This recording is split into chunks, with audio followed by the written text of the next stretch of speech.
Hi, my name is Andrea Row, and Soaring Spirits asked me to do a video for camp, the camp virtual Camp Widow program. Um, I am out of my element doing videos, not my comfort zone. I'm going to have to make it a comfort zone considering the way everything is right now. But this video is going to be a little explanation of how you can use Reiki treatments to help yourself in the comfort of your own home.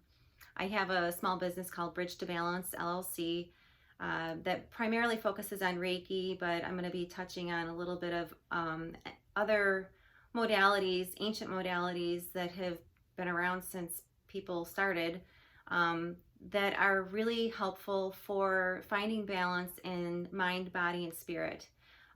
Widowhood, grief, life circumstances, especially things that are happening right now, it's more important than ever for us to try to find that balance and to keep ourselves together and whole. And the more calm and together we can be, the healthier we're going to be. So this is just to give you a little bit of an idea of where I came from. My husband was killed in a workplace accident back in 2008 when our kids were 18 months and 4. And that same year, earlier that year, Soaring Spirits was founded. And I was really lucky to be put in touch with them very early on in my widowhood. I've been to one Camp Widow every year ever since, starting from the very first one in San Diego. It wasn't even called Camp Widow then, it was called the First National Conference on Widowhood, which is a mouthful. Glad they changed it to Camp Widow. And I have gained so much from those experiences. I met wonderful people, I made lifelong friends, learned things that have helped me, but also that have given me tools to help other people going through this experience as well. So when I was first widowed, that was the most evidence for me of the connection in mind, body, and spirit that I ever experienced. Of course, your world is shattered, and it took a really physical toll on me as well. My immune system shut down. I was sick all the time because I couldn't fight anything off. I had a close call with cancer. I was having chest pains that made me wonder if that I couldn't die of a broken heart at 35 years old, and ended up with an autoimmune condition as well. Anxiety was through the roof, and I did not have healthy coping mechanisms at all in my early widowhood. And those unhealthy coping mechanisms, I gave them a pass because you're just trying to get through day to day and survive, and sometimes you just need to do something that feels good. Those became habits for me over the years, and a few years ago, I finally decided to make some radical changes in my life because I was, I wasn't managing well, I wasn't healthy, and it was affecting my children as well. So I knew I had to change something up. The definition of insanity is when you keep doing the same thing over and over, expecting a different result. That's part of it. So I decided to change the people I put myself around, change the food I put into my body. I changed how I spent my time, and in eliminating those bad habits, it gave me a little time to start exploring the things that I've always been fascinated by. And I thought I'd delve a little deeper into those things. And one of those things was Reiki. And I didn't know at the time how life-changing it was going to be for me. So I'm happy to pass along this information. So the whole Reiki, just to give you a little definition if you're not familiar with what it is, it's an ancient healing modality that originated in Japan. It is, all these ancient healing modalities have the same idea in mind, to provide balance in mind, body, and spirit. This particular modality is it is based upon energy. Everything in the universe is made up of energy and vibration, and we have energy centers in our bodies that are responsible for the functions of our mind, body, and spirit. The 7 main energy centers. The first one is the crown chakra. It's at the top of your head. Next is the third eye chakra, right at your forehead. The next is the throat chakra at your throat. Your heart chakra, of course, by your heart. This is a big one for us grievers especially. The solar plexus chakra, just below your ribs. your sacral chakra just below your belly button, and your root chakra at the base of your spine. Those are the main energy centers that we have in our bodies. So the whole point for Reiki is to try to balance and clear out those energy centers.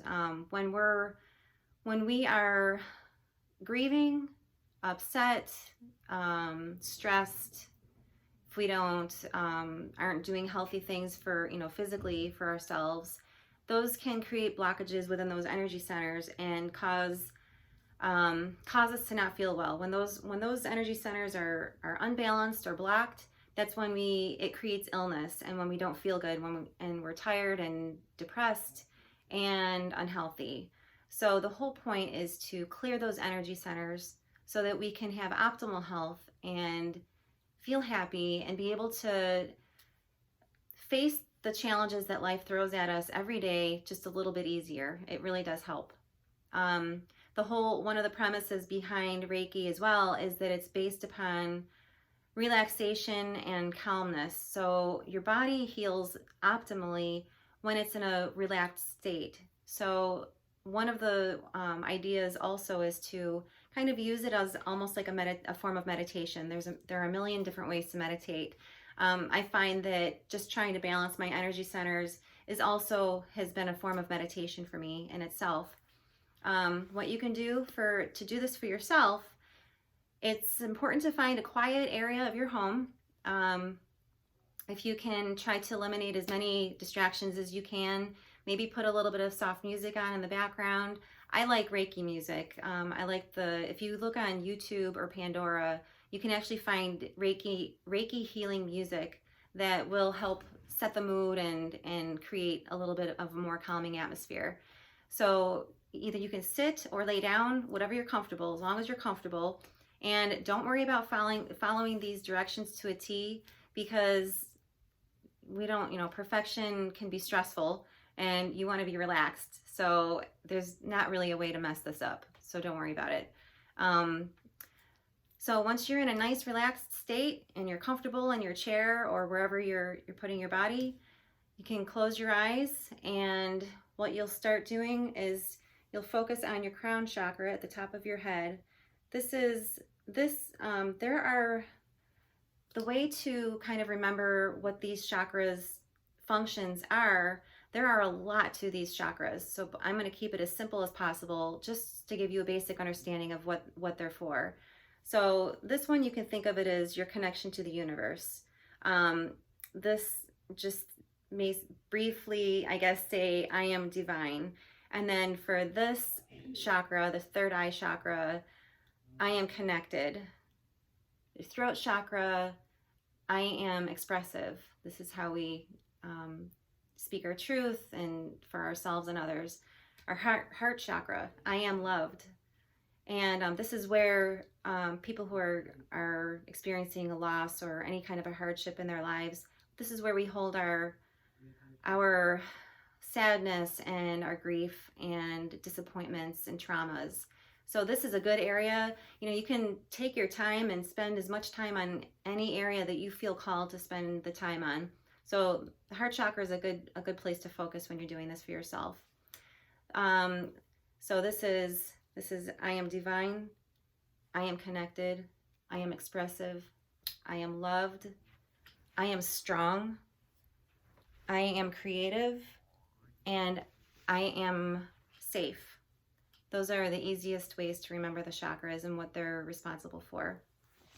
Crown chakra, your connection with the universe. So close your eyes, put your hands on the top of your head, and kind of focus on that area opening and feeling that connection with the universe.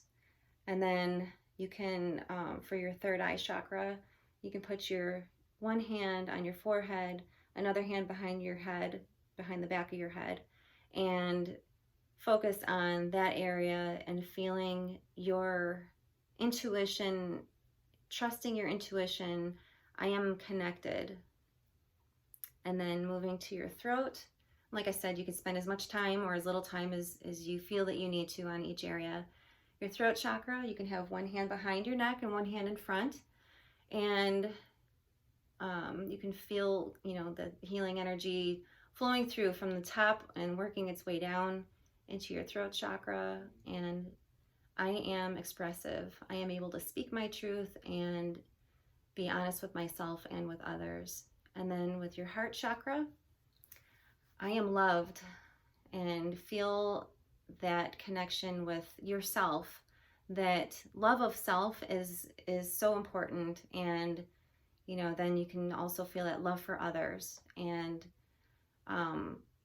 healing energy is flowing as you're doing this, and it's clearing those chakras and balancing them at the same time.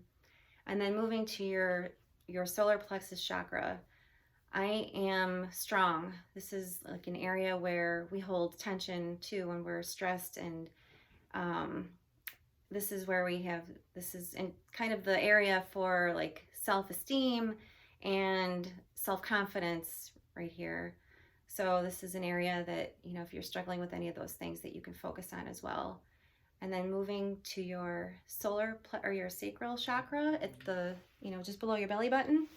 I am creative. This is where our creativity kind of is. And if we're having blockages in that area, it can affect, it can create a lack of creativity, or kind of like writer's block sort of thing. And then moving down to your root chakra, this is where, this is kind of like our foundation for life.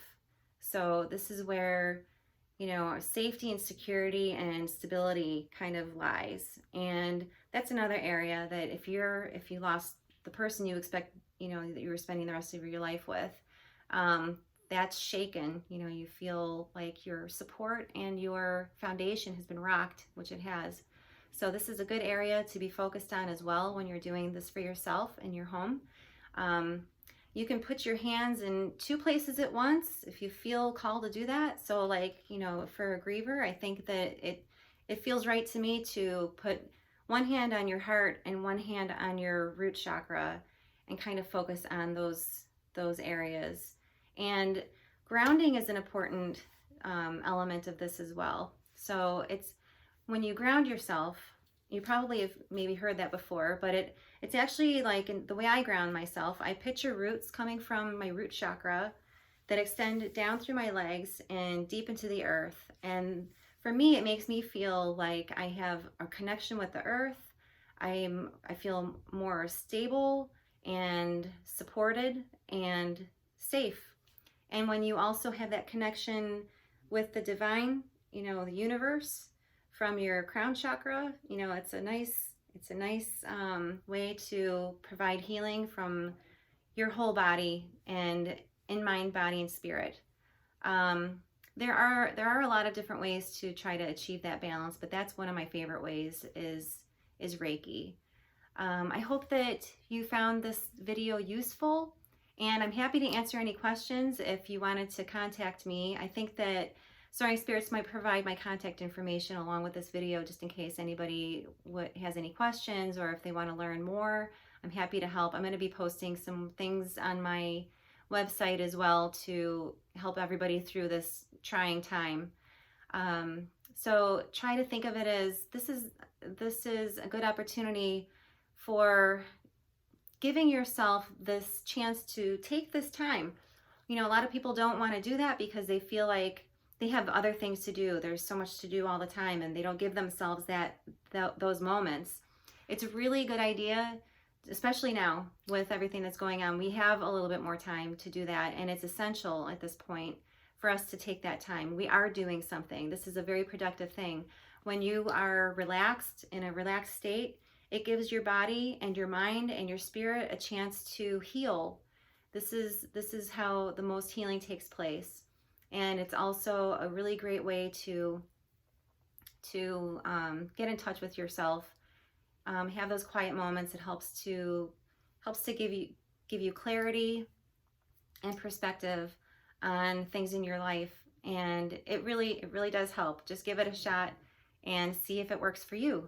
And hopefully it does, and hopefully everybody is healthy and safe in their homes and feeling calm and taking this opportunity to do for themselves and